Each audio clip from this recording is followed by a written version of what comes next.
Shalom, selamat pagi Bapak Ibu serta saudara terkasih dimanapun berada, puji Tuhan. Kembali kita dipertemukan di pagi hari ini dalam suasana yang penuh dengan sukacita karena kita percaya bahwa Tuhan ada dan menyertai kita. Firman Tuhan di pagi hari ini akan menolong kita dalam menjalani kehidupan kita sebagai orang percaya. 1 Samuel pasal yang kedua, ayat 1 sampai ayat yang kelima menjadi perenungan kita. Demikian firman Tuhan. Lalu berdoalah Hana. Katanya, hatiku bersukaria karena Tuhan. Tanduk kekuatanku ditinggikan oleh Tuhan. Mulutku mencoomohkan musuhku.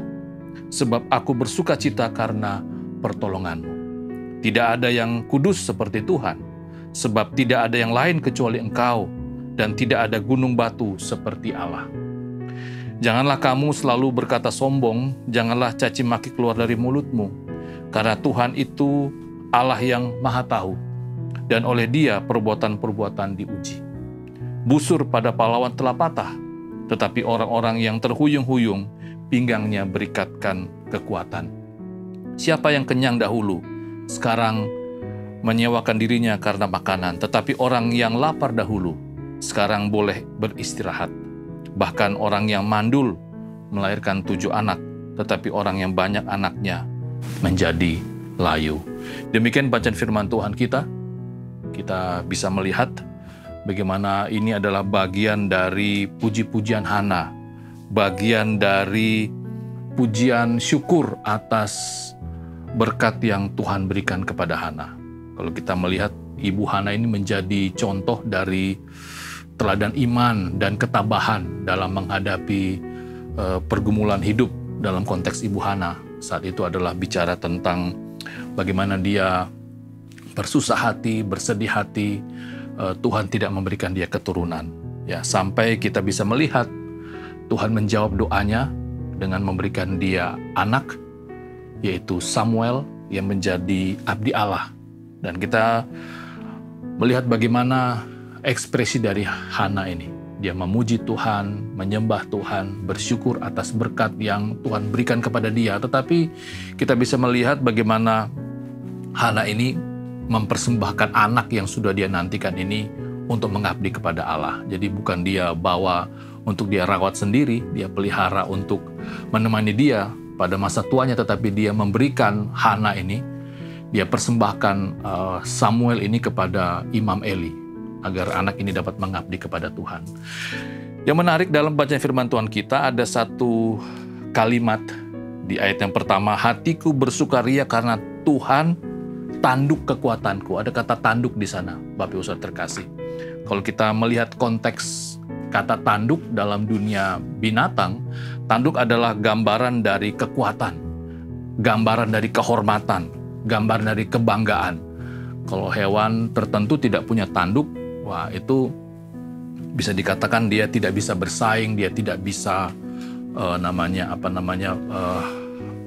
beradaptasi dengan lingkungan, dia mungkin gampang diserang oleh hewan-hewan buas. Tetapi dengan memiliki tanduk, dia ada kekuatan, dia ada kehormatan, dia ada kebanggaan.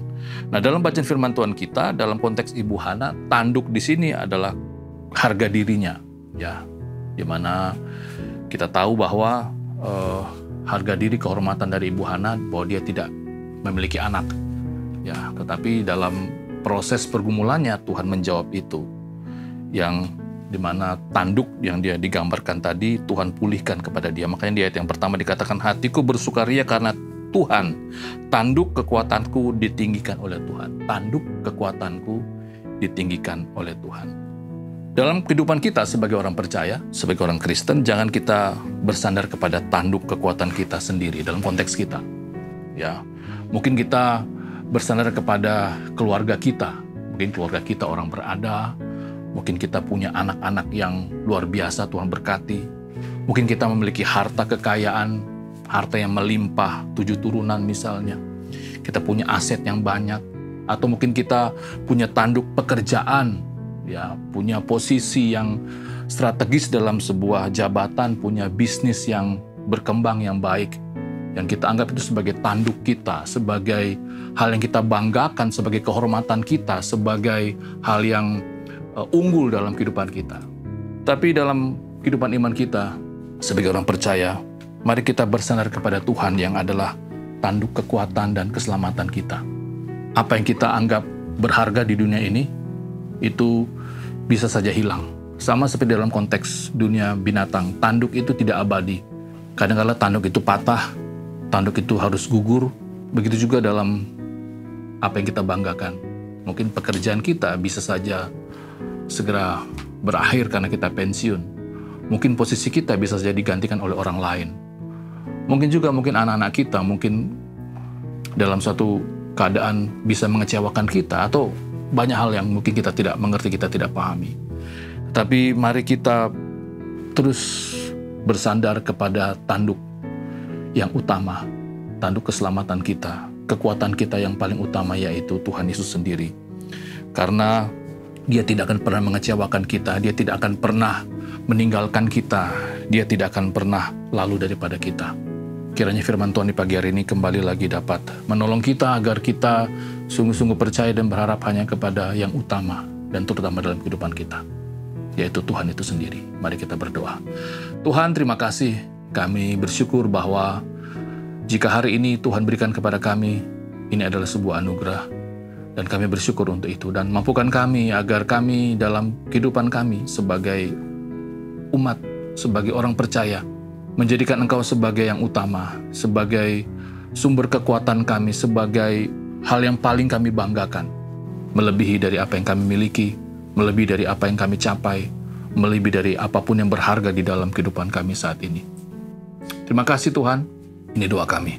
Memberkati apa yang kami kerjakan di hari ini dan juga memberkati orang yang kami kasihi. Amin.